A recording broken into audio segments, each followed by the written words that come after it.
My intention right now is to retire. So, Dan, I've never said this before, and I'll share it with you because I got a lot of love for you. So, my deal, there's been a lot of numbers thrown around about my deal, which I always find fascinating, but I've never told people exactly what my deal was. So, my deal is 10 years, $210 million. Next year will be year 3. Turner has to come to me today or next week and say, hey, we screwed up. Will you take a pay cut? So they either gonna have to guarantee the whole 10 years, 210, or they're gonna have to ask me to take a pay cut, which under no circumstances am I taking a pay cut. Zero chances of me taking a pay cut. So then I'm gonna politely decline taking a pay cut because TNT's been great to me. And they're gonna have to say, we're gonna guarantee the whole 210, or Charles Wade Barkley's gonna be a free agent. After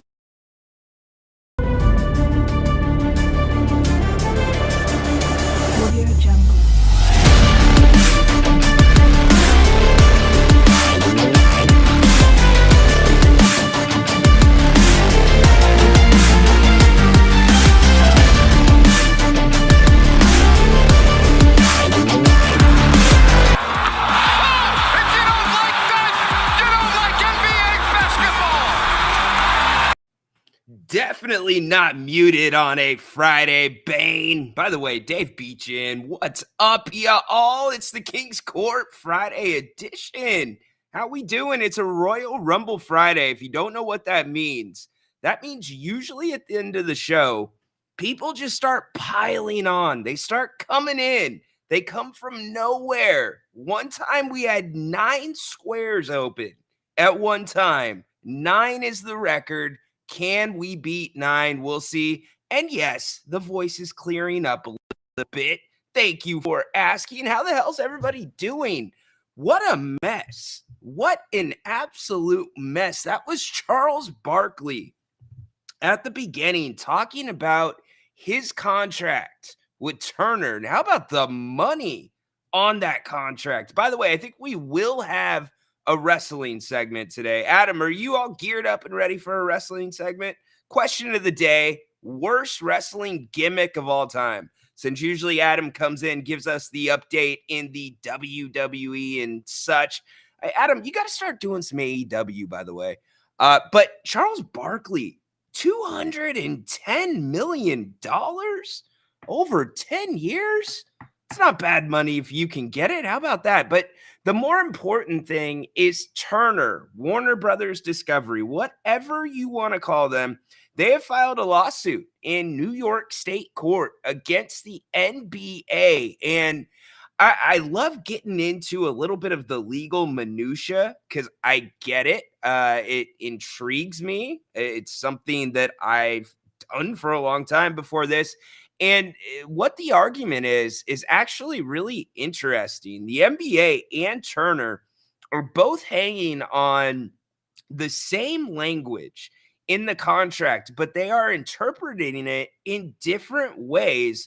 And they're saying, court, let us file this here. Let's have a jury trial and let the jury decide which side's right. And from what the lawsuit says, and you got to be careful about these lawsuits right off the bat because you're only seeing one side of it, right? It is the person filing suit that says, I'm being screwed here. I have been hurt and it can't be repaired. I need a legal remedy for it. So you don't know what the NBA is going to say, but at the very best, the NBA did not seem to act according to this lawsuit in good faith, which is not a good thing. In fact, the NBA, the way it's written out, they wanted the money. They knew that Amazon, remember Adam Silver? We talked about Adam saying the game's going to be global. We're going to give you the game in different ways that you haven't had it before, which has led many of us, because we're thinking on the micro level with the Kings, well, what's the impact going to be on the regional sports networks? Are they still going to be around? And so now with Amazon and the global reach that they have, think about how many people have Amazon Prime. Just think about it for a second. Raise your hand. We have it. So it's really interesting. I've read the lawsuit. I'll give you some thoughts on that. Other things going on. Tua Tagovailoa. Guess what? He is now the richest Dolphin in the history of the franchise, set to make just over $212 million over 4 years. I've got a list to my left of quarterback salaries, and I'm wondering where this leaves Jordan Love, because Tua, with his new contract, he doesn't crack the top 5. In fact, he is right in between Kyler Murray. No, excuse me. Kyler Murray's ahead of him. He is in between Kirk Cousins and Deshaun Watson. So where's that going to leave Jordan Love? All that. Charles Barkley, man, what a character. Somebody was saying yesterday, who was it? Was it Progressive or somebody thought that he was still going to be willing to take a job somewhere else, even though he said he was going to retire. That leaves it a little bit ambiguous. And as always, I am sure Haunted Horse is going to roll in here at some point. So how the heck's everybody doing? Dave, thank you for being first. You don't get anything on this show but some love here on the opening segment. And by the way, I went to Costco earlier this morning, and it just so happened, because of the timing of it all, that I got to Costco about 15, 20 minutes before they opened. And it's funny because yesterday we were talking about people lining up for Southwest Airlines and how they're changing to having assigned seating, but people lining up and getting into the exact order, right, that their seats are in, and how people try to get, can I slide you a 10 if you save me an aisle seat? That kind of thing. Well, I'm at Costco and there's all these people just lining up at the door. Like there's going to be a free giveaway, or Costco is selling something exclusive where they've got like 10 units of it. And I'm just looking at this rat race of people trying to get in. And either way you cut it, you're going to have to get in line because they got to check your card. And it just cracked me up. It's like, what the hell is the rush? But that's not the reason I'm telling you the story. The reason I'm telling you the story is because I forgot my Costco card. So I had to go to member services, and I'm like, oh, well, I'm on this side of the building, so might as well use the restroom really quick. And boom, right in my face, Costco is airing a video on their TV of the 2024 Memorial Day basketball tournament, and none other than Corn Dog was featured in that video playing in Costco. I couldn't believe it. If everybody would have, or if people wouldn't have thought I was weird for taking a picture or videoing it, I would have done it to play it on this show, but I didn't do it. But Corn Dog, my man, dude, I got some exclusives of you balling it up, dude. You guys had the best fits on that day, that's for sure. But my man, you were the short guy on the court. You guys were playing against some tall dudes. So anyways, Adam hopping in, man, I hope the Dolphins spent some money on the O-line to protect him. He came in different to camp too. By the way, he's leaner. I don't know what that means. I don't know exactly how that helps him. By the way, maybe that makes him a little bit more elusive, but that's not the dude that you want running the ball. He is not going to be a running quarterback. And if he is, you better be damn sure it's right to the sideline or down. Haunted is in the house already. I'm here. And I said Charles would change his mind. Somebody said it before you, bro. But yeah, you did say that, I guess. According to you, don't make me fact check you, Haunted Horse. Did Corn Dog sneak into Costco through the back door before it opened? I don't know. It was like he knew I was going to be there, but it literally, probably for 2-3 minutes, just pictures, rotating of the basketball tournament, a little bit of video from the basketball tournament. So I guess they take it pretty damn serious over at Costco, man. Right, Mark? Those pretzels were good, man. But they never had, did they have the nacho cheese? I don't think they did. You got to go nacho cheese with the pretzel. Got to do it. Got to do it. We did pizza last night, actually, not from Costco. And by the way, the combo pizza at Costco back in the day, pre-COVID, that's the best deal in pizza. I'm not saying it's the best pizza, but it was the best deal in pizza. Now you can only do cheese or pepperoni. We did round table last night, and I'll ask all you. I feel like the admission, the price to get in, the only reason that you pay the huge price of pizza at round table is because of those garlic parmesan twists. It's the only reason you do it. And so we figured my brother, or not my brother, my son, it's not his thing. He just wants the pepperoni pizza. But he ended up digging into the garlic sticks, and he liked them. It's a problem now, man. I was thinking I was going to have a couple of those left over. Not so much. Bane hopping in on the pretzels. Those pretzels are making me thirsty. Well, get something to drink, my man. Good poll, by the way, as Mark says. Well done. Well done. Yeah, round table, pretty good. It is good, but I think you pay the premium on the pizza because of the breadsticks.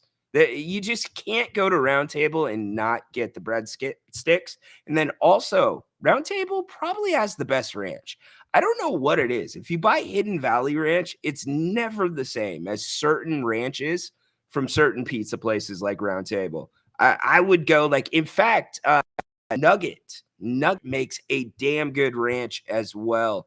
So no Round Table in Arizona. Really interesting. I know they have them in Oregon because Horse and I have had that conversation. By the way, if you guys want to get in on the show, we would love to have you here. I'll put the link back in the chat. You can also scan the QR code up there as well. Mark, I'm sure you've got some good regional pizza out there in Arizona, my man. Costco, by the way, too. I hit Corn Dog with this. You got to bring back the Polish dog. And you got to bring back the onion wheel. You got to bring back the pre-COVID experience. Don't do it to us. Adam hopping in, love Round Table. But it's ridiculous how you have to spend $40 for a pizza. Well, you spend $40 for a pizza because the garlic parmesan twists are that good. That's why you spend the $40. Mark says, Mary's Pizza Shack Ranch. Never been to Mary's. BJ, what's up, my man? Pizza Bell has or had, BJ, you know, they closed it down. Now we did a Pizza Bell, by the way, let's be fair. Pizza Bell was on the Rido wheel probably 3-4 months ago, maybe a little bit less than that. And by the way, they shut it down. They have the same recipes. I guess they only changed, the new owner changed either the sauce or the crust, something that's proprietary to the other Pizza Bell that's out in Wilton. But I never tried the garlic twist there. Their sandwiches were good. Their pizza was good, but it was expensive.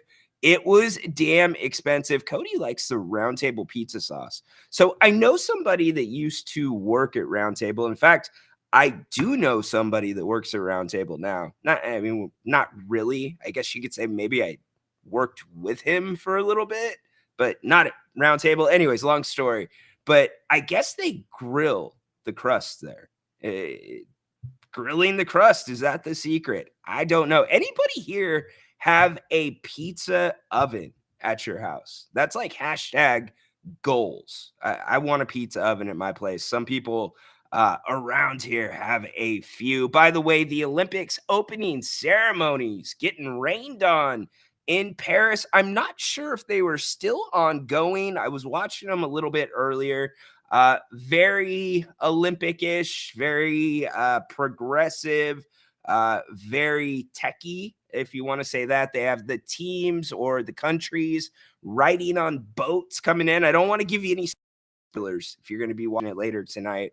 But got to see an interview really quick with Steph Curry. He seemed to be in a fairly good mood, as was Asia Wilson. So you can check that out tonight. The Olympics are underway already. Team USA, by the way, first game on Sunday against Serbia. Sunday against Serbia. If you want to talk about any NFL today, we can do that. Grant and I had an NFL heavy show last night. It was actually a lot of fun. We broke down really almost every division. I've gone through and I have estimated the records for every team in the NFL. So if you want to talk about your team, we can do that. I also have the betting odds for the divisions this year.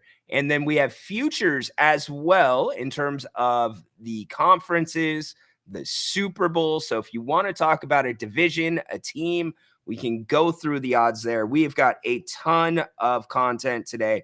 So hop up in here. Let's get it going. Sea-Dog coming back in or coming in for the first time as someone who knows nothing about knows nothing about I think you meant WWE. Good job, though. The biggest gimmick to me is a grown man asking people to acknowledge him. So you're saying that's the worst gimmick.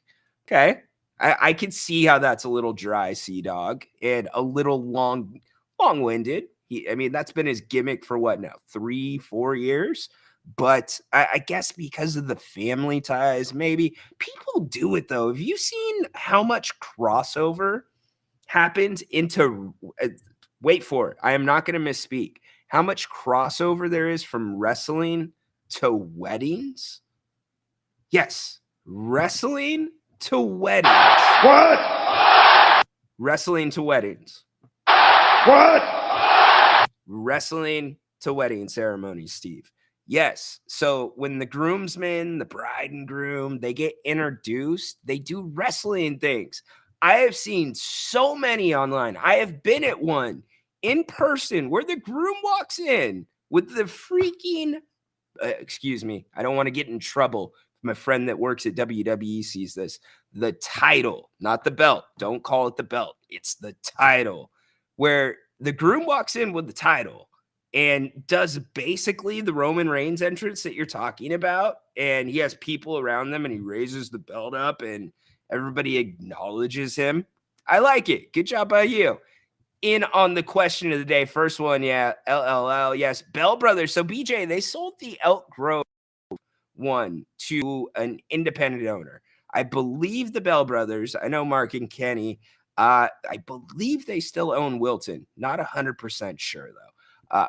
Bane, Adam has a pizza oven. Loves his pie. Love it. Adam, no yeet. I'm not putting that on the screen. Although I'm okay with it if you want to go with it. But if you ever get out to Vacaville, you need to try Napoli. Next to it is an awesome Filipino spot. Delicious. All right. Well, you know, I hate talking all these restaurants without showing some love to our sponsor. Yeah, that's right. Bennett's West Side Grill in Rockland. Guess what today is, by the way? Prime Rib Friday. They got prime rib on Friday, Saturday, Sunday. Also, weekend brunch at their 3 locations. This one's the West Side Grill in Rockland in the Blue Oaks Town Center. By the way, shout out to my man Dennis, who hit up the location off of Howe and Fair Oaks yesterday. He was Xing the food to me and it looked fabulous. He was having a margarita. So by the way, if any of you go to check out Bennett's, hit us up. We said it last night. I will retweet it. Send us pictures. Let them know. We let Brian know every time you let us know that you go check it out. But make sure you go to Bennett'sRestaurants.com. You can learn more about all their menus, their locations. You can buy gift cards. You can do to-go too. Underrated. To-go is awesome from there, especially for big parties. Just ask our boy Rich down in San Diego. That is Bennett's West Side Grill in Rockland. Huge thanks to them for sponsoring the show today. Now, back to what BJ was saying. Vacaville does have one of my favorite Italian places. It's not like ritzy ditzy Italian. It's not Al Fornaio. It's not anything like that. But it's a place called Amici's that's in Vacaville. I am a big Amici's person. Love that place as well. See how we get sidetracked? We were going to talk about the Warner Brothers NBA dispute. And now we're talking food. Here we go. Dude, Neighbors, Cody. He looks like the next coming of Julio Jones, but quicker and more athletic. It's like Julio meets OBJ. I know he had that nice catch in the corner of the end zone the other day, but the question becomes, Cody, can they get him the damn ball?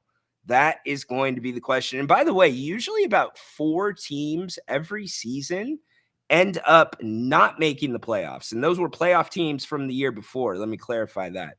So what are the 4 teams this year going to be that don't make the playoffs, and or new teams that take their place making the playoffs? A lot of people are up in the air, and it sounds crazy, about Houston.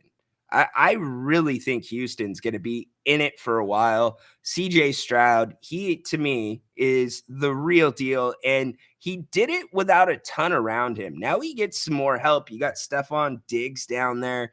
I think that's going to be one team to watch. I don't think that they will be on the list as making the playoffs. So, BJ, why is the NBA being sued by TNT? Let's go through it really quick, and then we'll get back to the chat.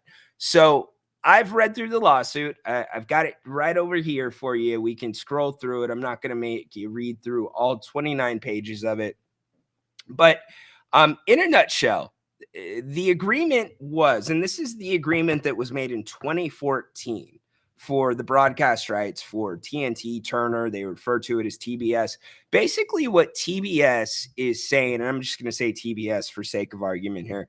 TBS is saying that their brand will be irreparably, it will be harmed in a way that they will not ever be able to recover if they lose the NBA. They're also saying that the NBA is a unique asset. And I don't disagree with that, right? And if you look at the structure of the way that that network is ran, it is ran around basketball. I know they have some baseball. I know they have some hockey, but basketball's where it at. I mean, hell, we listened to the beginning of the show, Charles Barkley making over $200 million, $220 million over 10 years to be on inside the NBA. So that is their sweet spot. Okay. So with the last deal that they had, the deal says that the NBA has to give TBS the opportunity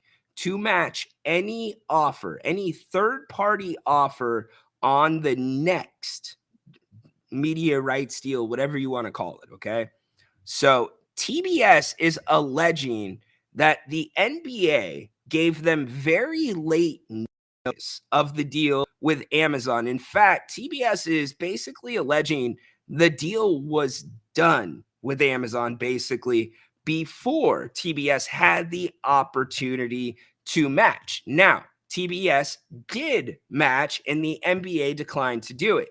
So, as I go through the lawsuit, I'm going to read you a section of the previous rights deal, which this is where it comes to.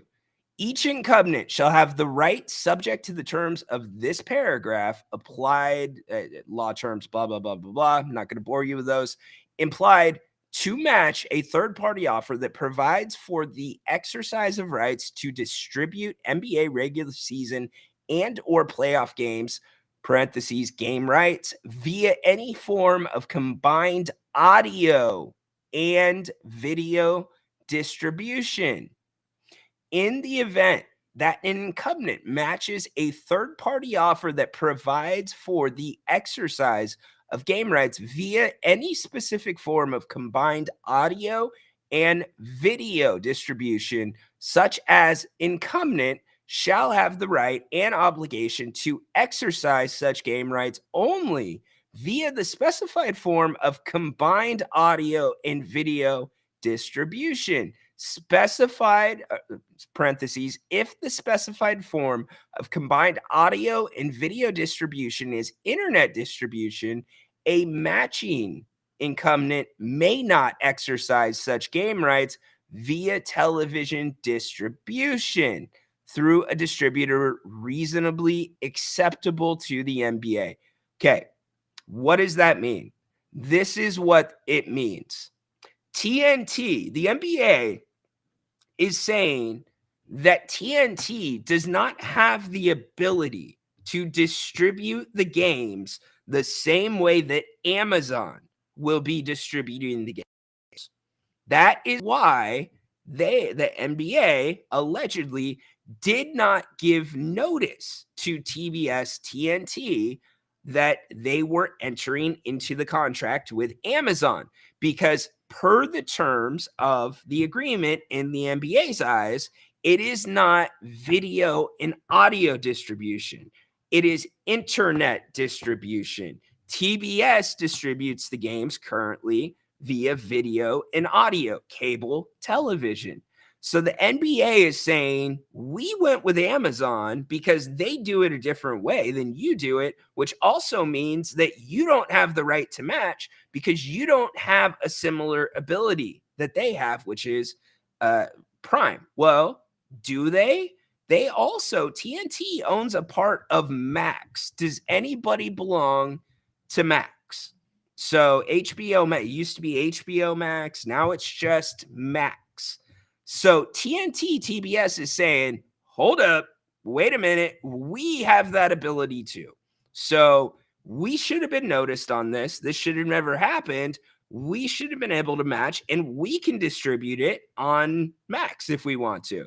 So that is really where this is coming to. And it's going to come down to a court of law and a jury. If they make it there and it doesn't, get settled in arbitration and there's not a mediation, if it goes to a jury, they're going to have to decide what the language, the intent of the language was when TNT, TBS entered into the 2014 deal with the NBA. So if you look at the causes of action on this lawsuit, which is basically, to put it in layman's terms, the causes of action are the reasons you are bringing the suit without any of the background.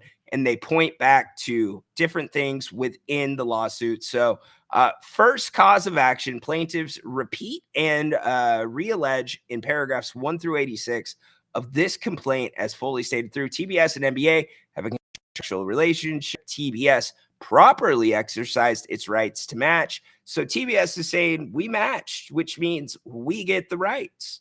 Done deal. You can't go with Amazon, but you did go with Amazon. The NBA is going the other way and saying, well, it's a different type of distribution. It's a type of distribution you cannot provide. Now, there's a lot more in between all that, but what's it mean? It means this is going to probably go to court. I would guess this will go to trial. And the question then becomes, what does it mean for the new media rights deal? Does this mean that it's on hold? Does it mean Amazon needs to pump the brakes on any programming? What's it mean for TBS? Are they going to be able to survive? Is this the end of their network? And I guess that's kind of relative to them. That's not important to the conversation. But what is important is the interim. What happens if this is held up in court? Does NBC and ESPN exclusively run games? So these are all questions that need to be answered, and it's really interesting. So definitely we can talk a little bit more about it if you have questions, but that is the deal right now, and basically the reason for the lawsuit. And there were some other stuff where TBS feels like the NBA did not want to work with them at all going forward. In fact, they felt like because this whole global thing that I started the show with, it's the only way the NBA can continue growing into a global game. Remember, Adam Silver said at his pre-All-Star game press conference that he was not ruling out the possibility of global expansion for the league. Think about that for a second. Global expansion for the NBA. That would be some interesting travel. And we're not just talking about Canada. The NBA is already there. They've been in Canada. We are talking about Europe. We are talking about France. We are talking about Mexico. Teams globally. So really interesting stuff. Getting back to the chat. Houston going to the AFC Championship. We'll see. What are the odds on that? Let's pull that up really quick. Let's take the lawsuit down and pull up the odds for Houston conference champion right now in the AFC. The Houston Texans. Would you take the Texans at plus 750 to win the conference championship? That's not terrible. That is not a terrible bet. Bet 100 to win 750. All right. The favorites, go figure, your Kansas City Chiefs, plus 325. Diggs' impact is going to be getting Dell and Collins wide open. Not a bad take, Adam. But Diggs, here's the thing. Dude needs the football. So is he going to be able to be all right? Not getting the football once in a while those guys get open. I'm going to put these up in the meantime. Since we are talking football, the Guardian caps, a big point of contention in this offseason. Great chicken wings at Amici's. Never had the chicken wings. Always gone pasta and pizza. Tight ends are pretty good. Yes, indeed. Diggs can't get open by himself. Interesting take. Hope it helps Nico. Very well could be. Alberto, welcome in this Friday. Adam Silver entering his villain arc. Up to this point, the guy's been well liked by most. Yeah, this was a definite heel move by Adam Silver. What? 100% a heel move. And the thing is, and Charles Barkley talked about it a little bit with the interview with Dan Patrick, he's pissed because he feels like this goes against what the NBA fans wants. He feels like the fans are the ones getting screwed over because basketball on TNT has been an institution. And I know things change. For many of you that are older than me, basketball on NBC was an institution, and then it went away for a while. Now it's coming back. But inside the NBA, and I know Amazon, think about this. If you're TBS, Turner, are you just like slapped in the face, pissed off that now they want to poach your guys to try to do the same show over there, which isn't surprising, but you are caught up in this lawsuit. It's just kind of, I guess, icing on the cake. But, it's going to be a different time without Inside the NBA. I will say, think about how many times during the basketball season I've opened this show with clips from Inside the NBA from the night before where they make a really good point, where they have a funny moment. It's just, to me, it's the best chemistry on television, real chemistry on television. Haunted Horse. All right, I'll let you back in. This is why Warner Brothers is going to lose. They've been talking about divesting their streaming company from their broadcast division. The NBA is going to use that against them. They very well could. Haunted Horse, did you just make an educated and well-stated point? What? No way. The Haunted Horse. It's time to show you some love. Good job, Haunted Horse. Well done, my friend. How big and relevant that is in the lawsuit, I don't know for sure, but it is a good point. They have looked at divesting that, and I know that you pay very close attention to those things. Mark, you're going to have to get a jury that doesn't have Prime. Not necessarily. I don't. Does NBA help or hurt Amazon's value? Real talk. They're paying a lot of money per year for the NBA. And I'm not an expert when it comes to the marketing side of broadcast television. I don't know how that radio platforms understand it.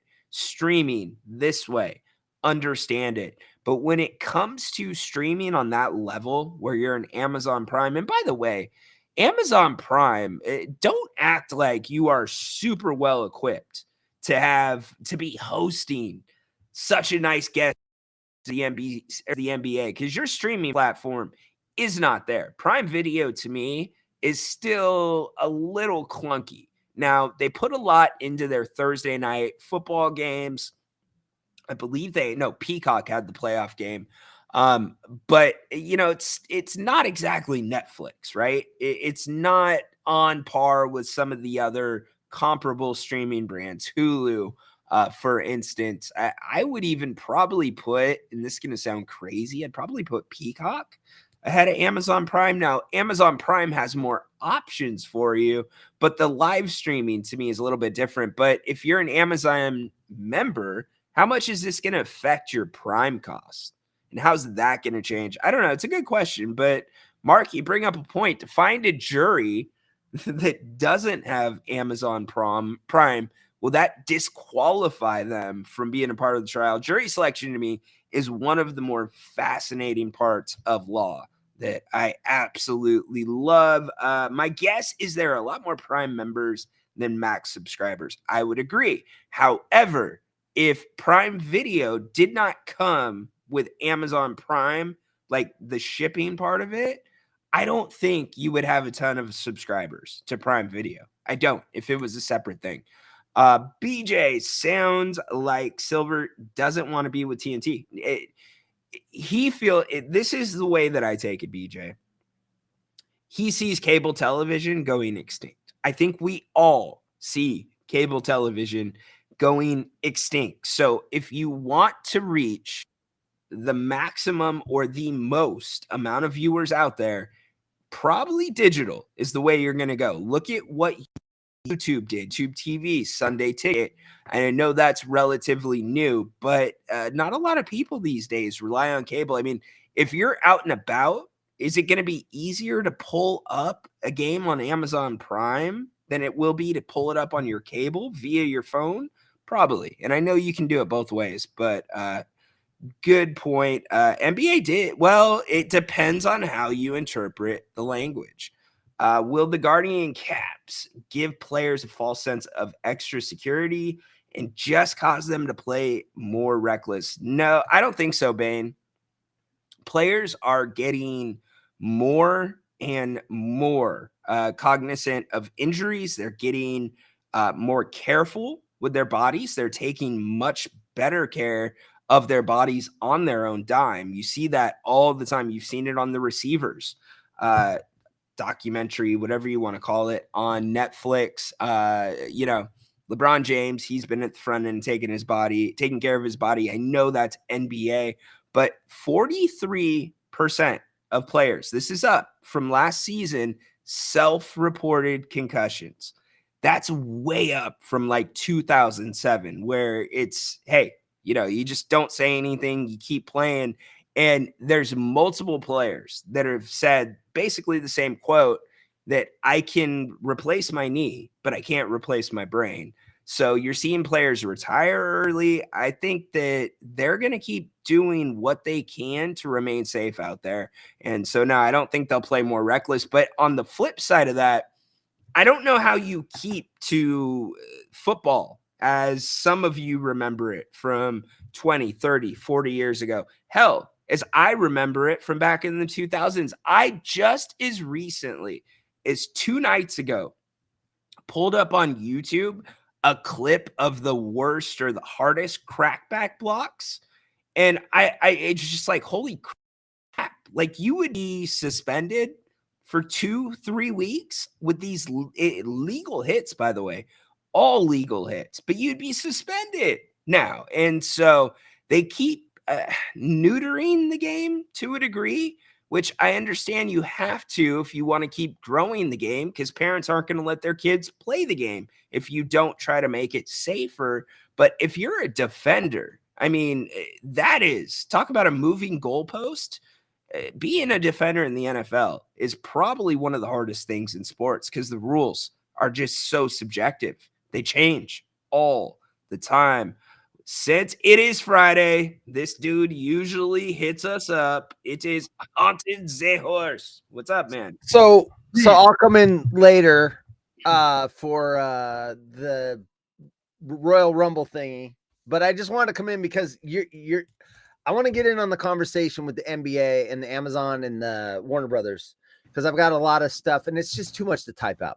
Yeah, let's do it. So first of all, Warner Brothers right now, they've got some activist investors. They've got a ton of debt, a lot of debt, billions and billions of dollars in debt. So these activist investors are like, come on, the stock price is falling. I think it was $8 a share when I looked at it yesterday, 8 and some change. So the activist investors are going, hey, we need to do something. So they're talking about divesting the streaming service and leaving the debt with the network, you know, the old school broadcasting, so that they can get the streaming service unburdened from that and try to grow it anyway. That's where I think the NBA is saying, look, you guys are struggling right now as a company. You guys are in a mode that you're looking to sell off assets, divest things. We want a stronger player. I know that's why they went with Amazon. Amazon is growing. They've got billions of dollars. They don't have a debt load that Warner Brothers has.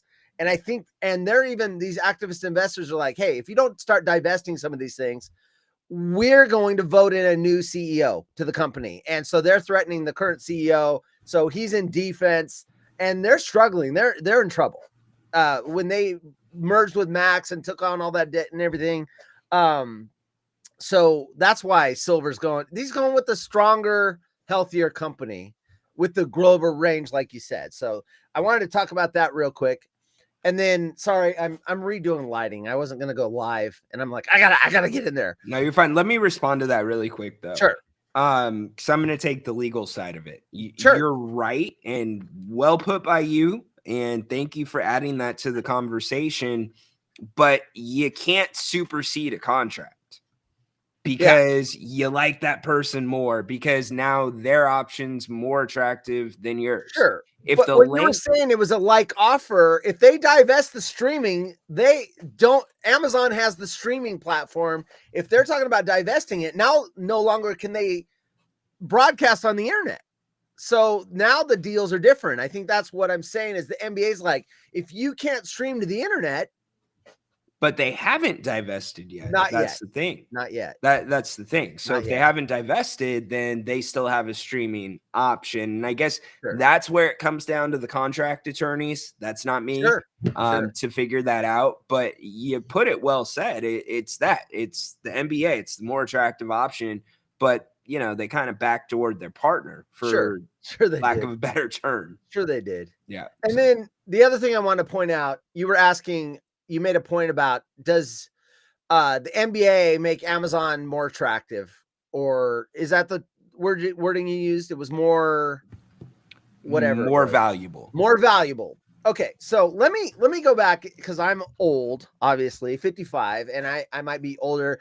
You've got older guys in the audience that I interact with, but let me go back to a time. Look, I was born in 69. 69. Sorry, I was born in 1969, and I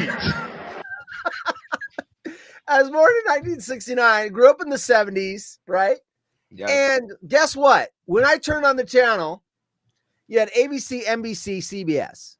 You had some UHF stuff, but that was it. There were 3 networks. I want to remind everybody there were only 3. And then I just pulled the facts so I have accurate numbers. Here comes in 1986, this new network called Fox. And everyone thought it was a joke because other networks had tried to get started and they failed. They flopped. Fox, everyone's laughing. They've got these stupid TV shows on. Yeah. They've got these lame attempts, the shows that weren't getting any ratings. It was a joke. So in 1986, Fox starts, and they're just kind of plodding along. And every once in a while, they kind of get a hit here and there. Married with Children comes along, but they're considered a joke by all the other networks and by the audiences that watch the other networks. Yeah. 1994. Actually, it happened in 1993, but 1994 was the first thing.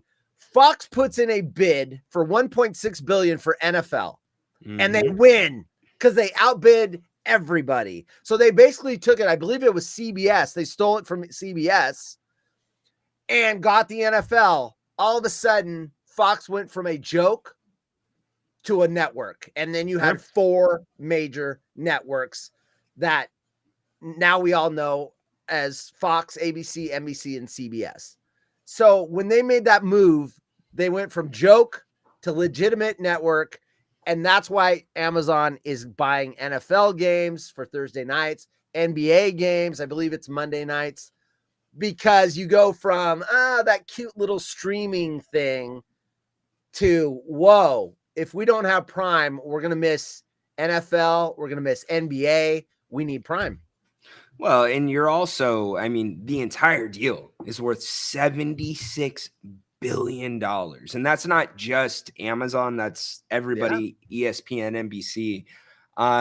So the owners are happy 100%. The fans are the ones that are kind of getting screwed. And it's really for sports 100%. It is exactly that. And if that's going to be the case, I guess, yes, it makes more money for the network and it makes more money for the owners. But then the fans, it's a new norm that we're going to have to get used to. Grant brought up a point a couple of nights ago.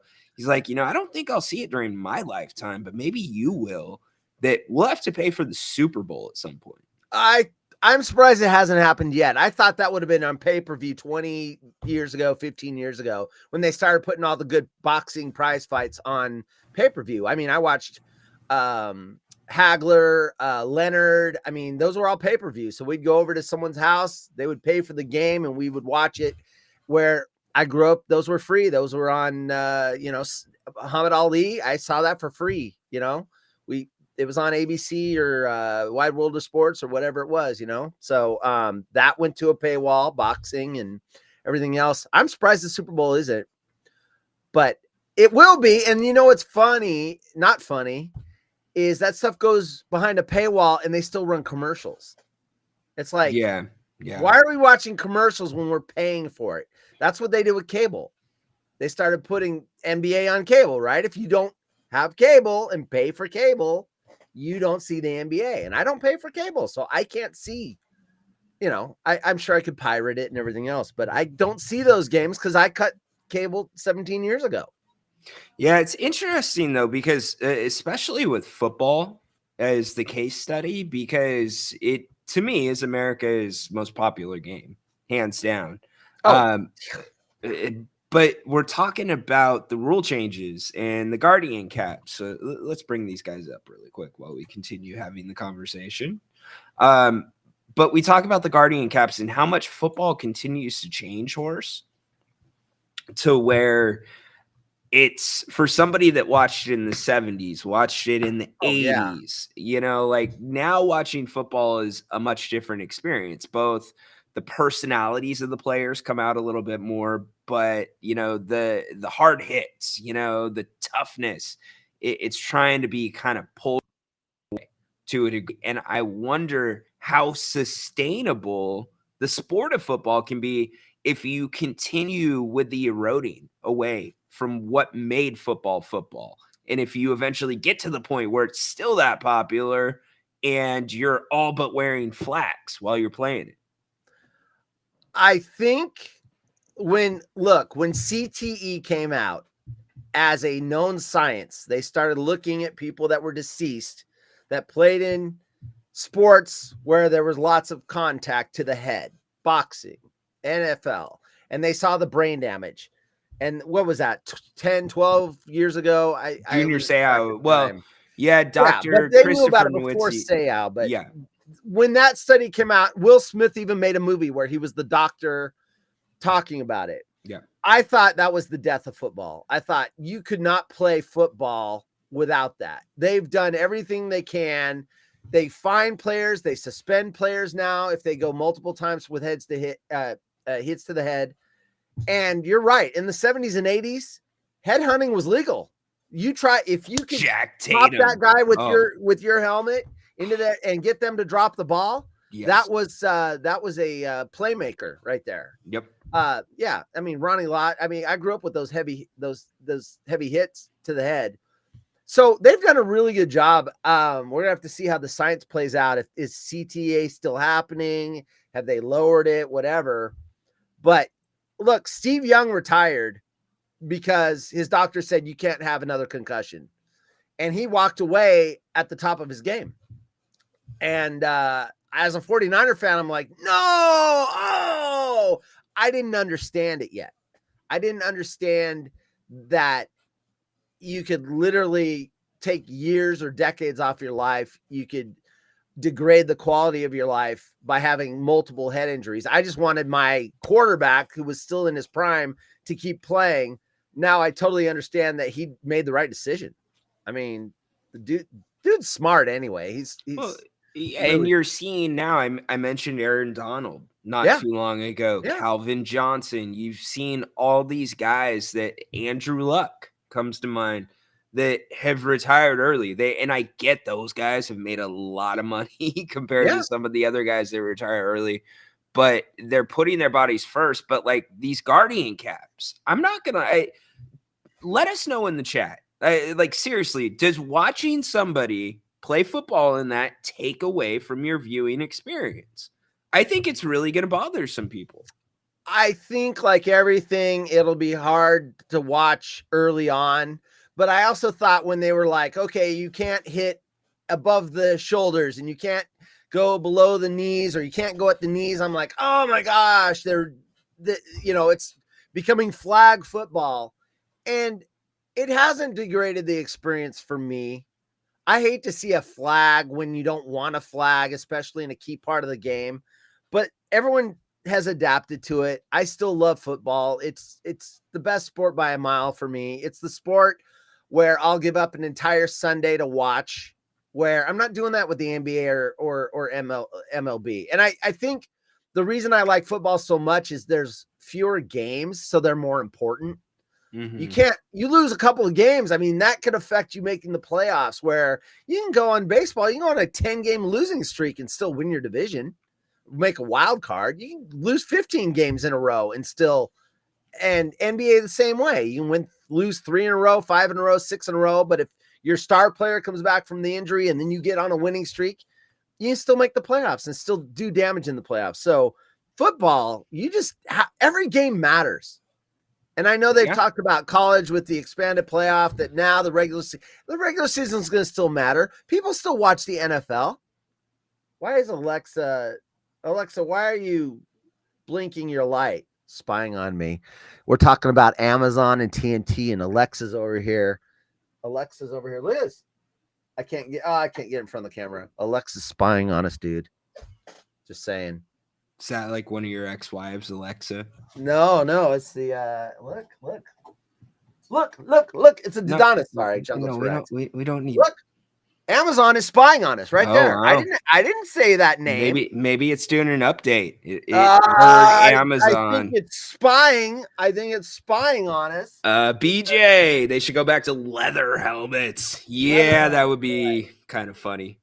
Let's see. Mark, you bring up a good point. And that's where the inconsistency of it is really hard to gather. And I say subjective because how many times last year did you see a quarterback just like barely grazed on their helmet and it's 15 yards?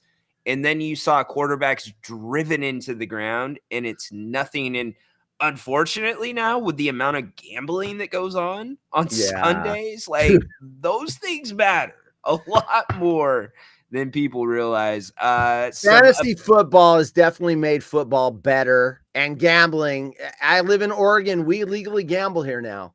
Yeah, I made that $1,000 on that $5 bet. We've talked about that on our shows. Yeah, people give it's fun.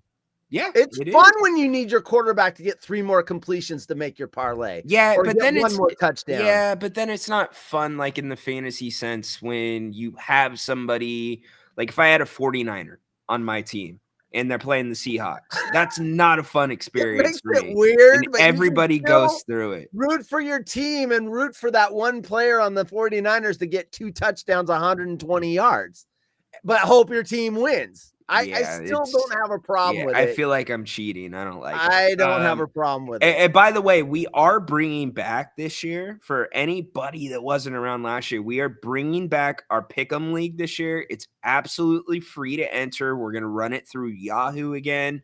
What we do is you pick every game each week against the spread.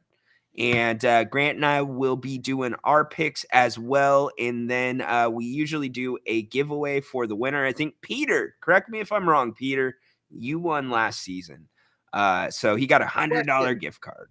Because I didn't play last season. I will play this year. Do you rate the games like this game's worth 12 points? This game's worth 9 points? You just so it's straight 1 point per game, bet against the spread. You bet against the spread, yep. And right. you either get it right or you don't. It's hard. I mean, I think it's hard. The people at really the top hard. of the league last year were they were between 60 and 65% with their accuracy. That's right around what the Vegas guys are. I think it's 67. You know who does well with those things? Like wives that don't watch football. 100%. That's why because when you're going against the spread, then they can go, you know what? Their helmets look the best. And they pick these upsets.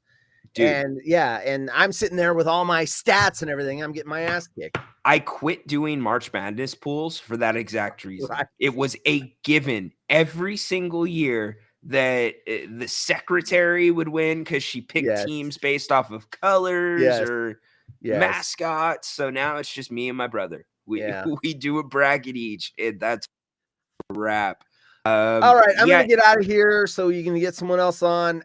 Work on this thing, the lighting. But I'll be back for what do we call it? Royal Rumble Friday. So I'll be back. Cool. All right, brother. All right, see you in a little bit. That is Haunted 00 Horse. What was I gonna say? Damn it, that guy gets me off track so much. I was, let's see, football, and it was off of a chat message. BJ, what's up, my man? I'll bring you up in a second. Football and MMA is modern day gladiators. MMA is probably the gladiators now. But yes, football. I don't want to spoil it for anybody, but if you've watched the Receivers series on Netflix, how about Justin Jefferson spitting up blood? Are you freaking kidding me? BJ, what's up, man? Hey, what's going on, guys? Funny, somebody brought up the MMA thing and the boxing. Boxing, there's more injuries and long-term injuries with the head trauma because it doesn't matter what you put around your dome. Your dome is protecting the brain, and there's a space between your brain and your skull. So you could put a house around your dome, but if a couple of Mack trucks hit that house really hard and rattle the brain inside the house, it's the bruising against the skull, the brain against the skull that creates the damage. So you can put a bunch of stuff around someone's head. That's why MMA, and I'll go back to why we should go to leather helmets and less pads, because it'd be better tackling. It'd be better football. You would see quickness. You'd see up and down the field. You'd see more scoring, better athletes. It would come out better because if you have less padding and you have a leather on your head, you're not going to lead with your head. You're going to be tackling and leading with your chest and your shoulders like you're supposed to, and your head is up. Now you have a bunch of like top of the line equipment. You know, it's just not conducive to human. Humans don't last that long. They break down fast.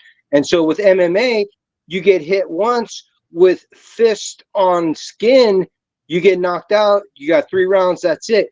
Boxing, you are taking a punishment, and your brain is just being bounced back and forth, back and forth. So I say, let's go back to leather helmets, go back to less padding, and we'll see more athletic football, more scoring. And I think it would be much more interesting, actually.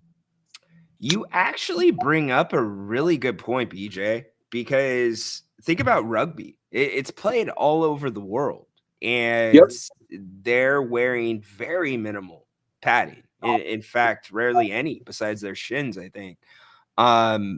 So yeah, that actually, I wonder what the concussion rates are in rugby. I'll look that up for a future show, but interesting, obscure. I like it. Oh, I'm going to put you a little bit more full screen. I don't know if you guys can see this one. This is it's your weekly BJ card segment brought to you by BJ. Put them on the screen.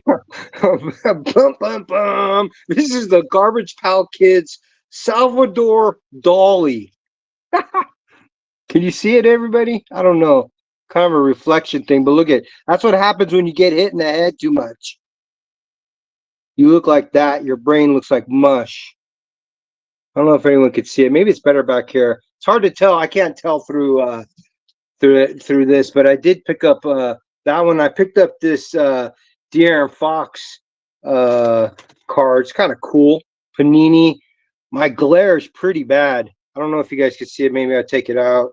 I gotta do something with the glare. But these cards are super shiny. It's like this green. It's kind of shiny. It's a shiny one. Yeah, it's a good one. And I also got I got a Kobe Bryant second year card with a black diamond.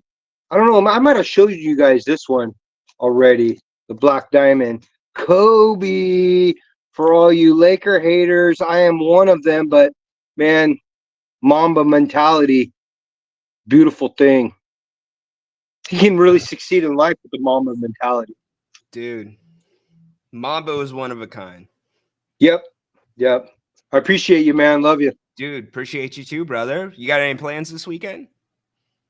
I got some cactus to transplant. I'm gonna move them to bigger pots and spend some time with the lady, and kind of just chill out, go on dog walks, and just live the life of a 50-year-old. Love it, brother. Good food, good love, good dogs, no cats. No cats. Yes, sir. No cats here. Damn right, buddy. Have a great weekend. Enjoy transplanting the nopales, and we'll talk to you next week. Adios. All right, brother. That is BJ. Brings up an interesting point, I must say. All right, Adam, we're going to do our wrestling segment in a second, but first, I got to bring this dude up because I saw this dude at Costco today. Did you see the beginning of the show? Oh, I actually didn't, man. I got out a little later today. All right, so I walk into Costco, right? And I was there right at opening, and I had to use the restroom because I forgot my card, so I was already on that side of the store. And they've got a TV up that's over by the restrooms, and they had pictures and videos, and it said 2024 Costco Memorial Basketball Tournament. Oh, Yes. I saw you. I saw your Tyus Edney style little dude running around. Yes, sir. That's me. Good stuff. What's up, man? You came out of your college football video game hole? Yeah, where has Corn Dog been lately? Good question. Oh man, coaching college football is a full-time job, man. Recruiting constantly, trying to figure out my program. Maybe deciding if I want to move conferences and stuff. It's a big business, man. I'm full-time coach, part-time Costco. So like, if you ever move on from Costco, will you have coach on your resume? Just curious. 100%. Okay, cool. 100%, man. All right. I mean, I'm putting the hours in. I'm looking at these kids. I'm reading their scouting reports.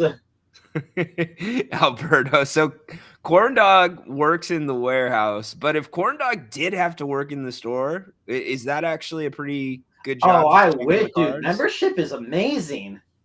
That's definitely a spot where a lot of high seniority people are at. That's one of the easier jobs.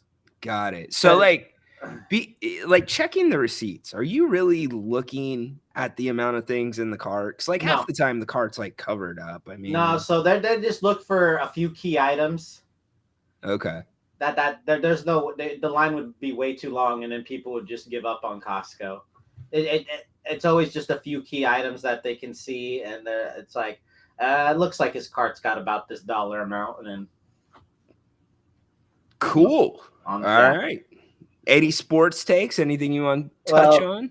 My thing with the whole violence thing in football, mainly because I was always the smallest guy on my teams, so I'm always the guy getting beat up the most, just from all the hits and stuff.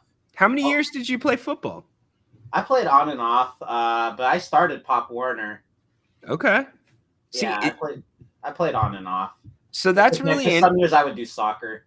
So that's really interesting to me because I started playing tackle football 4th grade. I believe it's 4th grade. Maybe it was 5th grade. And I played all the way through high school. And I have a 9-year-old who's getting ready to turn 10. I would not let him put pads on now, probably until freshman year at earliest. Yeah, but I consciously, I just never hit with my head because headaches run in my family, like just genetic. Like my mom has it way worse than me, but I'll get occasional migraines just waking up from sleep or whatever. So I was never a head hitter. I was never that guy. But there's always risk when you're doing a sport like that, like skateboard. You don't see skateboarders complaining about how many broken bones they've had doing their the compound fractures and ankle sprains and disgusting. they all know the risk when they're doing their daredevil stunts. They all know it. I watched this guy online, Dom Tomato. He's a parkour guy. He's a Red Bull athlete. The stuff that they do and some of the injuries they have, it's insane. But so how old are you, Corn Dog? 28. 28. Okay. So I've got you by 12 years. Yeah. We're the same Chinese zodiac. Yeah, we're rats, right? Yep. Or somewhere around rats. there. All right, cool.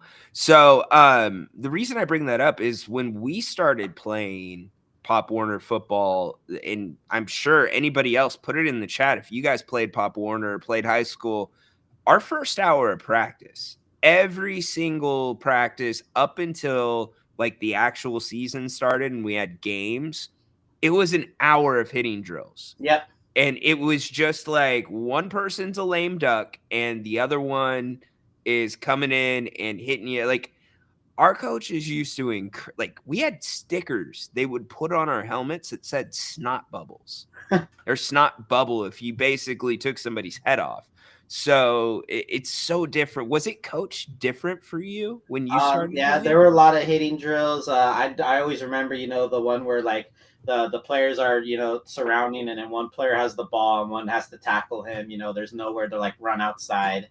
Like you're forced to make the hit. There's always the one from the line of scrimmage. That one's always a popular one. Regardless of what position you played, here I am, everybody had to hit. Yeah, I'm a cornerback, and sometimes I'm going up against the lineman, and I'm already the smallest dude on the team. Yeah, CT Dog brings up a really good point. You do have to always go 100% in football. That is the one sport. If you can't go 100%, you better not be on the field. Yeah. Football, it's a rough thing. I've had injuries from football. Torn ACL freshman year. Wow. Mm-hmm. Yeah. Torn ACL your freshman. I'm playing Granite Bay actually too. Holy crap, dude. What was it? I broke what did I break? It was my 5th. I'm going to sound like a Delta Bravo here, but I broke my 5th metatarsal. I think it was in between my junior and senior year. And it was during spring football. And all I remember from that, and I don't know if you were on crutches too, you were probably on one of those wheelie things, but for 6 weeks, my friends found ways to screw with me and screw with my crutches, whether it was taking off the bottom rub parts. So if it was just metal on the concrete, you'd slip and fall. It was a nightmare. That was worse than the broken foot. Yeah, that would have been what, your outer foot bone? Yeah. Yep. That was a rough one. Not as bad as an ACL though. So yeah. So what happened with me is I'm corner this right side, ball's running the other way, so I'm running this way obviously because that's where the ball's going. But a lineman gets through. He pushes me on my shoulder this way, so I'm twisting, and then I land on my knee twisting. Snap. Like if he would have just pushed me down, would have been fine. Yeah, I would. Yeah. But because he made me twist, I ended up tearing my ACL. Damn. And now you've moved on to coaching and recruiting. You got a story to tell your recruits. Oh, you know what's funny? One of my buddies, he was coaching the high school team. a few years back, and they were playing Granite Vega, and he said, "Oh yeah, well, then these guys they took out my boy his freshman year, man. So we got to stick it to him good." Damn. Love it, man. Any Yeah. plans for the weekend? You working? What's up? I am working, and then I guess I want to talk about like college football scheduling as well, because I actually am loving it this year. This season's amazing. For if you're like, you can lose more games and get into the playoff, but because of that, the teams had the balls that actually scheduled these out of conference matchups. It's interesting you bring that up, because I have an article that ESPN wrote. Let's see if I can grab it really quick. So it was about how Cal and Stanford are making the switch to the ACC, and the dynamics of this are insane. And it just brings up an interesting conversation. So here's an excerpt. In all the schools, speaking of Cal and Stanford, will combine to travel more than 44,000 miles this season.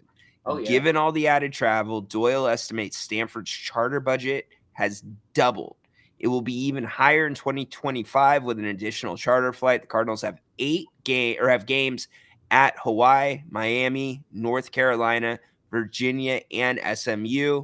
Doyle said that next season, Stanford will have to cover the third longest distance of any college football season ever. It's insane. So it's exciting, I guess, from a scheduling standpoint and as a fan, but this is like pro football, man. Oh yeah. So that's why a lot of the smaller schools, like even if they were talented enough, did not make the moves to join, bigger conferences. Like Boise State, very good, very well coached, had some, title contenders, but they did not have the money to, have to go all the way across the country like that. Yeah, you've got to have deep pockets with your boosters. 100%. Yeah. Well, again, but yeah, you could have a great program, but if you don't, you can only finance so much when you're a small school like that. Yeah, but deep pockets isn't just enough. You got to have success, because those pockets. Look at Texas A&M. Yeah, 100%. That school is a top 10 richest in the country, and they still haven't won a natty. Yep, you've got to have success. I love what's been happening. We're getting Clemson in Georgia this year. Yeah. Texas at Michigan, Bama at Wisconsin.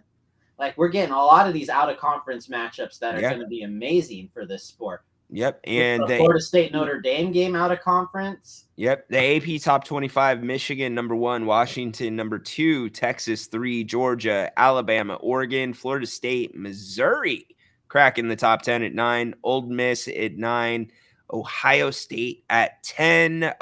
Most of those teams not playing anybody good, with the exception of the game that C-Dog just mentioned. Georgia opens up with Clemson. That will be a banger. And you got LSU, USC. That'll be interesting. Week 1. A lot of Big Ten SEC matchups, man. They're both super conferences, and they're flexing. They're both going to start flexing their muscles, man. It's great. And then also, it's great too is the teams that move. They're actually, Oregon is actually the second favorite to win the Big Ten, right behind Ohio State. And then Utah, they moved to the Big 12. They're the favorite to win that conference. Interesting. It is a 12-team playoff this year, CT. 12 teams. The first rounds, there's first round bye for the top 4, and they will be played at one of the select bowl games, either one of the New Year's Six, like the peach, orange, sugar, rose, fiesta, and cotton, and then the round ones to get to play, the ones with the bye week, are home games. So you could have a lot of home playoff games, for these colleges, which I think are going to be nuts to see. They're crazy for regular season, but the bowl games are kind of half and half. I want to see what a home college football playoff game is like, because these stadiums are bigger than NFL stadiums. I don't think crazier fans too, brother. I don't think it's going to be that much different. It's because you're going to have the same makeup. They have to guarantee the same amount of tickets to the away team. I mean, it's going to be nuts, but I don't think it's going to be like significantly crazier. Do you? I do. Interesting. I think so. I think these schools are going to start putting. They're going to be putting on shows for these, man. The Blockbuster Bowl. You know, I do have to give a shout out to my buddy Jason Ross over at 1140.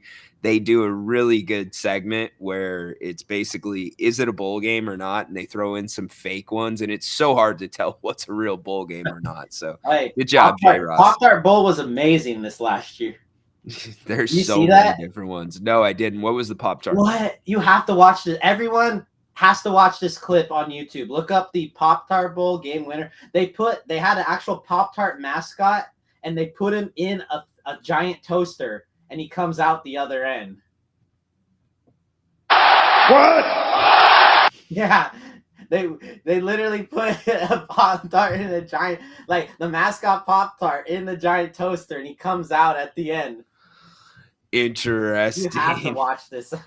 Good call on the Pop-Tart. It just, I love when, random bowls that had like little to no significance go all out for, the showmanship. You know what'll be interesting though is you saw this last bowl season that a lot of guys opted out, a lot of them because they were going to the NFL. I wonder how that's going to work with the playoff. I do. Like if guys will opt out from the playoff. Yeah, that's another thing. And then the coaching carousel also happens during that period too, because that starts the off season where, so you could be playing without your coach because that happens during the bowl games too. And then the player transfers too. If someone's transferring, they're not going to be playing for you. They're going to be trying to. They've said we're opting out because they got to move to the the new system for the Great point. next semester. Great point. There is some crossover between the bowl game times because the bowl games run forever. Yeah, that's pretty much all of December, and yeah. So they got to start the transfers and the carrots. It's a small period, but they start it because they have to get ready for winter because they have to your staffs have to be hired on by semester, and your player and your students have to be transferred in too if they want to do spring training. Very true. Good stuff, man. Good college football segment there, buddy. Appreciate you. I love football. I love the NFL, but college is life for me. It's ever changing, so it's always exciting. Sweet, dude. We'll check in with you about college football as the season starts, brother. Yeah, I'm watching that at lunch every time, like because my lunch is 9:00. I'm, I actually 9:30 now, but your lunch is at 9:30. I mean, I start at 5. The 5th hour rule, California. Got it. Yeah. But yeah, so the morning games start. By the way, that Georgia Clemson game is at 9:00, I believe. It says 12 o'clock here, but yeah, it's probably 9 o'clock. Yeah, so I'm gonna be watching. I'm gonna be in the middle of that. That's gonna be a great lunch for me. Oh man. How you get what, an hour or 30 minutes? 30 minutes, but because I'm actually glad I start the 9:30. I used to have the 9, and they would do kickoff a bit, cut to commercial, then kickoff. But now they'll be in the middle of the game, like first quarter, like it'll be all go. There you go, Patrick. I'm ready. The Kohler Toilet Bowl. Toilet, Costco toilets. All right, man. All right, brother. Be well, my man. Have a great weekend. Good stuff from Corn Dog. Dude, do you see Grant's face, by the way, every time I call you Corn Dog? Yeah. On the 8 o'clock shows? He doesn't get it. And he doesn't understand it. He's like, no, you can't call him Corn Dog. We got to have a full meeting. I'm like, but he's Corn Dog. You don't understand. And the chat lights up, and it's like, Corn Dog, Corn Dog, Corn Dog. And he's the one that started it. He called you Corn Dog. We gotta have a full team meeting. Yes, definitely. What's up, Kevin? Welcome in today, buddy. Glad to see you here. Happy to have you. All right, Corn Dog. Sending you into the weekend. Have a good one, brother. Yep. That is Corn Dog. All right, we're going to get to our wrestling segment here in a quick second. And then we will wrap. If you guys want to get in on the Royal Rumble, feel free to get up in here. As Adam, I'll give you a couple minute heads up and then start bringing you up. But let's bring Adam in on the WWE and wrestling. He's our wrestling correspondent. What's up, Rhino? How you doing, Adam? I'm good. I'm trying my best to sound like you. Dude, you know what? This sound is just weakness leaving my body. All That's it is. it. The raspiness, yes. So there is one good thing to getting sick sometimes. There's always like that one day towards the tail end where your voice sounds a little bit deeper, it sounds smooth, and it's like, damn, I wish my voice was always like that. Yeah. You could start smoking too. Yeah, probably not gonna do that, but yeah. Anyways, so okay, I gotta start here, dude. Liv Morgan on Monday night, she just about broke my TV. Holy crap. Yeah, I think she came out to make a statement on Monday night. Yeah, I hope that I hope she retains. Let's just say that. But anyways, give us our Monday night recap. Well, okay, so you started off the show with the question, what's the worst wrestling gimmick? And I don't know if it's the worst wrestling gimmick because I enjoyed it, but I loved the oddities and it was weird. And they just fit right in with the Attitude Era. So I'll throw their name in the hat. The oddities. I don't remember them. It who was the oddities? it was the Insane Clown Posse. It was like Giant Silva, and I don't even know who else.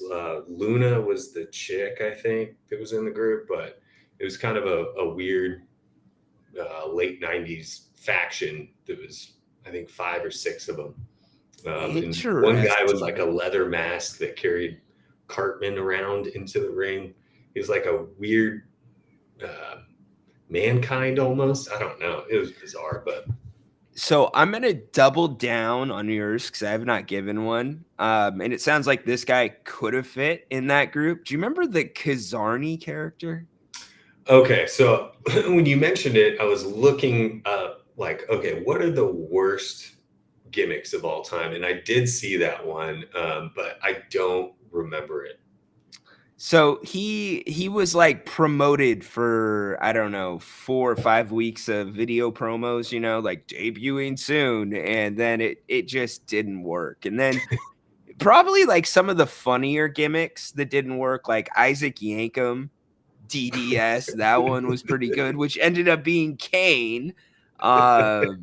Gosh, what I can't really think of any more right now, but there's been some bad ones for sure. Yeah. Oh, go ahead. No, go ahead. Well, so thinking about the oddities, like I feel like that's where Alpha Academy is right now. There's sort of this weird oddity group of, they're just.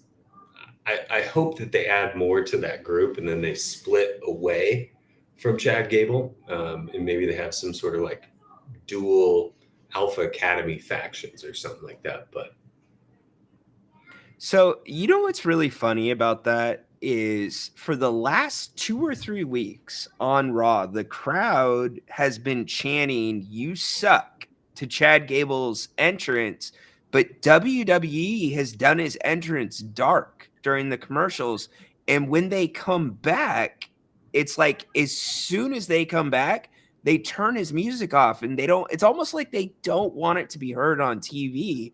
And for me, it's like, that's perfect. That's exactly what you should want, Adam. Yeah, I mean, we talked about this last week. Like, I think they should lean into this like mini Kurt Angle thing that he's got going on, because the crowd hates him. And like I always say, like good or bad, just as long as you get a reaction, like 100%, that's what they need. And, I think it's weird when they cut intros out for, main card wrestlers. That's weird to me. 100%. And SummerSlam is not this weekend, but the following weekend. It doesn't feel like SummerSlam. It doesn't feel like there's a ton of momentum going into a Big 4 pay-per-view. Yeah, I'd say like yes and no. I think the card is stacked, and I think they've got everything that I want to see going on for the card, but they haven't really hyped it up. I just think that Cody Solo Sikoa match is, it's not great for me, but I understand what you're saying. Like, yeah, they've been hyping it up a little bit, but I mean, the card is stacked. I mean, I love the matches that they have.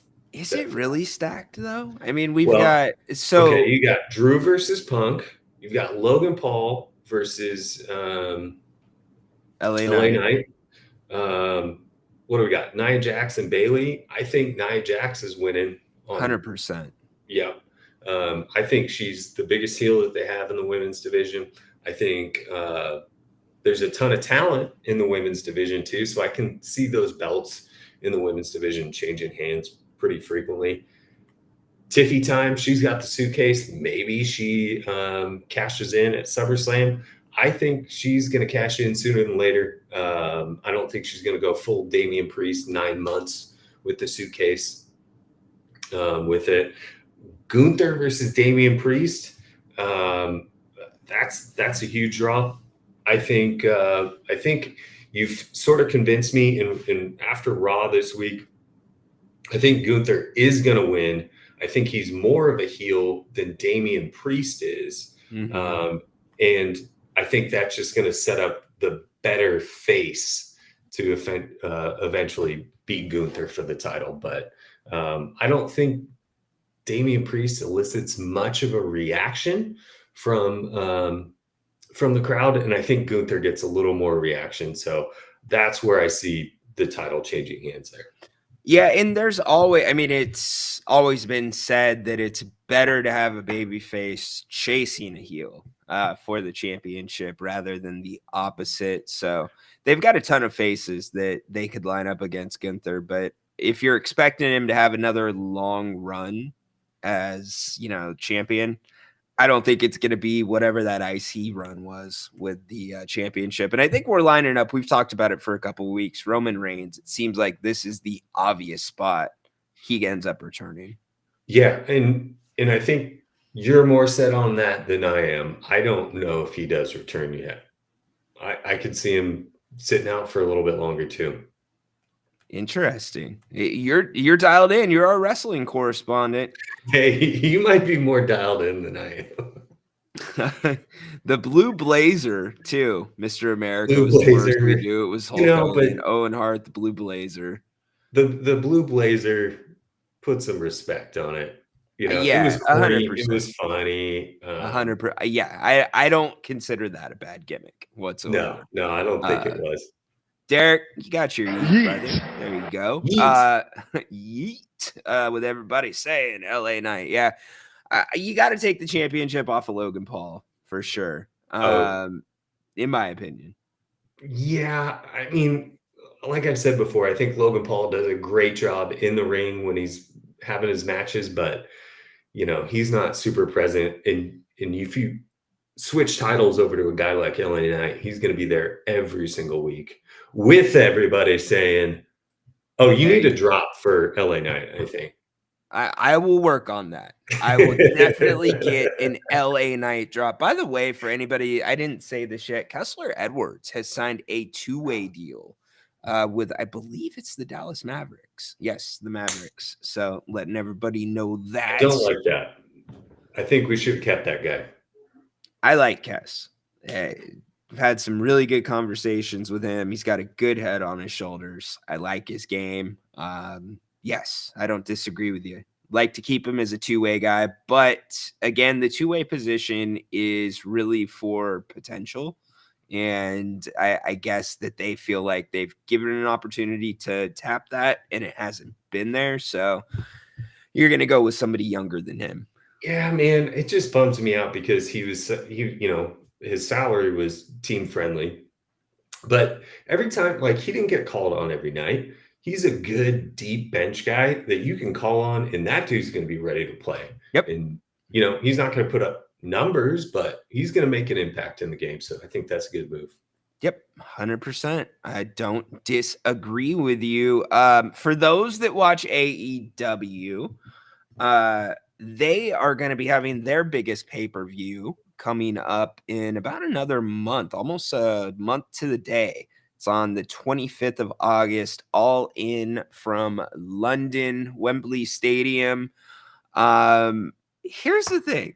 I feel like them too, and I know, Adam, you don't really watch AEW. I don't feel like they have a ton of momentum rolling into that show either. and you're gonna get MJF and Will Ospreay. You're gonna get Bryan Danielson, Swerve Strickland World Championship, and everything else is just kind of But I will give them this: they did a hell of a job with the main event on Wednesday night. They did like a special Dynamite, blood and guts. It's a double cage match, whatever. But it was actually, they got pretty, I don't want to say violent, but it got pretty intense. So it was good for a TV thing. Are you watching NXT at all? I'm not watching NXT, but I think it was about a month and a half ago, something like that. You were asking me if I was going to watch the PLA for NXT. Okay. And I actually did end up watching it. And I was impressed, but I think you can see the gap between who is WWE ready versus who needs to stay in NXT. 100%. Yes. And speaking of NXT, I'll tell you a dude that showed out on Monday night. Two guys, but most recently Carmelo Hayes versus Andrade on Monday night. That was an incredible match. 10 out of 10 match. Those guys both killed it. I don't think we've seen much of what they demonstrated to this point, like they did on Monday night. That was the best match, and they came out the gate Monday night with that match. Friday night. Oh, was it Friday? I'm sorry. Oh, good. I agree with you. Mello, his first match on the main roster was Cody Rhodes, like right off of Cody winning the championship. So dudes, they've got plans for him for sure. Andrade, he's a great worker. And then also he's married to Charlotte Flair. So dude's going to have some is he? I backstage. didn't know that part. Yes. So, or at least maybe they're a couple. I think they got married. But the reason I asked about NXT is they're doing this crossover with TNA. And there's this guy that's catching fire right now, like literally taking over NXT. Yes, Joe Hendry. I freaking love it at him. I love everything about it. I love this song. I love his entrance. I love the corny looks to the crowd. I love the side to side. I'm a Joe Hendry mark. Like, how is this going to work out? Because he works for TNA. Yeah, I don't know. I mean, you do see a lot of those TNA guys coming over and stuff like that. I think if he catches fire there, it'd be hard to deny him moving over to WWE. But yeah, you guys were talking about last week, so I was kind of looking at Joe Hendry a little bit, and yeah, how do you not like that theme song? Like, that's just fun, and it's stupid. So good. And so they're eventually, I'm sure he will be over for sure. Yeah, dude, he's a guy that's paid his dues, 11 years in the business. He created that theme song, and it actually legitimately went up the charts on iTunes and all the major ones. So yes, keep an eye out for that dude. He is really entertaining. I really 100%. And here's the question: like, I think they have this huge pipeline of talent coming up through NXT, through TNA, and probably sourcing some people from AEW as well. Who gets left out here? What do you mean, who gets left out?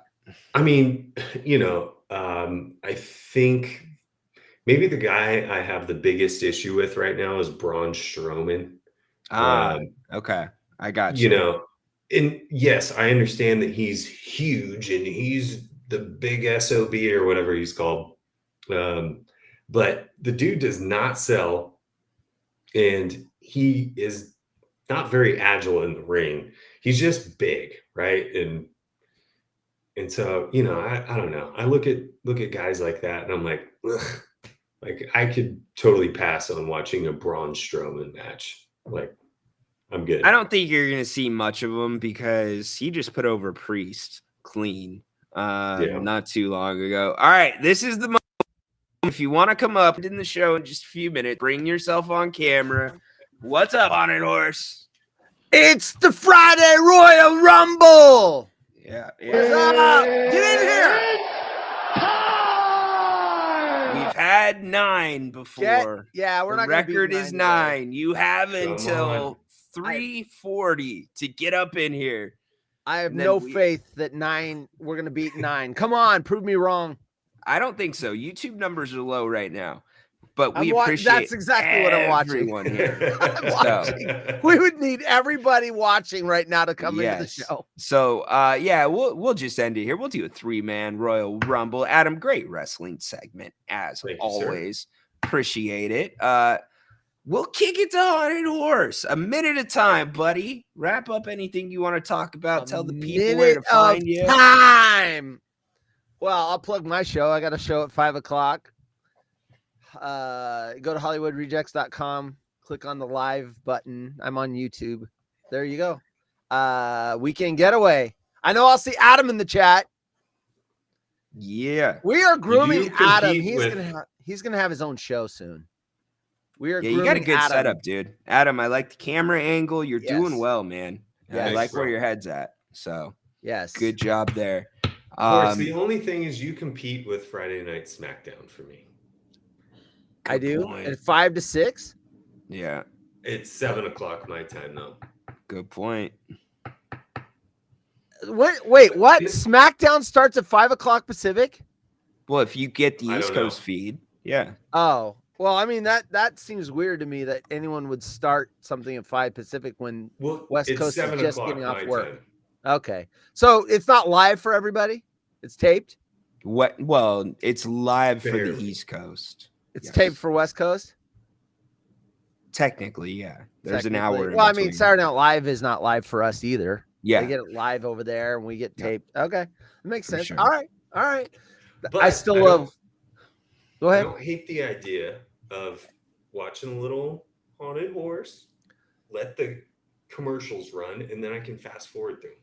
No, watch wrestling. No, hey, my show works on a replay as well. Yeah. It works. Anyway, there you go. There's my 2 cents. Watch my So show at go- 5, unless you're watching wrestling. Yeah. Go check out Horse, HollywoodRejects.com, YouTube, all that. Adam, final words. Gosh. Okay. So last night, I know we talk a lot of fast food here. Yes. And so I was like, we need like a bracket of fast food to determine what is the greatest single fast food item.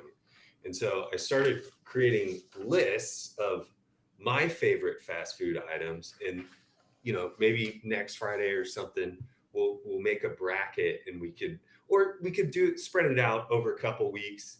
I'm and open to determine it. The champion fast food item. I'm open The to it. one Well, thing that jumped out on the list, the only thing I could see was filet of fish. That was my Yeah. go-to. That was my go-to all probably from the age of 6 to about 12. Always filet of fish, dude. Every Hey. trip to McDonald's, filet of fish. We love the And filet it's of still fish. awesome. It's man, still you go good. in, that bun is super soft. The cheese is melted. You got the tartar sauce. It is a delicious item at McDonald's. Have you This have guy. you seen the lady who does the triple patty filet of not. fish? I have not seen that. I gotta look Oh, that up. One out. that sounds like too much fish. Triple patty filet Yeah. of fish. The Yeah. filet of fish is awesome. Yeah, that's too Bang much says fish. corn dogs. Corn dogs are elite. In fact, I had 2 yesterday. Yeah, but corn dogs from where? Sonic? No, this is a gas station, but I service the gas station, so I've seen the kitchen. It's immaculate, stainless steel, and it's the deep fried in the oil. It's not baked. I don't like baked corn dogs. It's got to be dipped in the oil. Okay, the dog makes the corn dog. The corn batter is whatever. Corn batter is corn batter, but it's like the a type little of sweet hot in my dog batter, that's though. in there. I like a little sweet, just a little bit of sweet on the batter. All right, Yeah. fair I enough. mean, who makes the best corn dog? Because it's for sure hot dog on a stick. I like hot dog on a stick. I don't know where any of them are anymore. They used to be in the malls. Usually malls. Yeah, it but used to we be. don't- Malls are we don't have them dying. here. I Go to just your like the state- uniforms. Yeah, go to your state fair if you want a corn dog. Dude, our county fair, I can walk to it. It's a quarter mile from here. There you And go. we're talking about possibly going tonight after my show. Cool. It's free admission. You should sell parking spots in your front yard, dude. I should. Yes, Anyway. you should. All All right. right, boys. Have a great weekend. Appreciate you. All right, dudes. All Outta right, here. later. Wait. All right, that is it for us here on the King's Court. Friday's different show, a little bit more relaxed. Thank you guys all so much for being here. Kevin, Bane, so many to mention. All those that called in, Wrestling, Corn Dog, BJ, Haunted Horse, Patrick coming in, everybody, I appreciate you, Bane, everybody else. See, I start calling names and then I leave people out. CT Dog, Alberto. So make it a great one. Enjoy the opening games. We'll have plenty, or the opening ceremonies for the Olympic Games. Not going to spoil it for you, but you can go online, find out about it because it's already happened. But Team USA plays Serbia on Sunday. So make sure to go check that out. And we will have plenty to talk about come Monday. Thanks for bearing with my raspy voice the last couple days. It should be back to normal come Monday. Also, huge thank you to Bennett's Westside Grill for sponsoring the King's Court. And if you don't like that, holy moly, Jimbaboli. go Kings, light the damn beam, stay the hell away from Levine. Shout out to my boy BJ. Make it a great and safe weekend. Court is dismissed.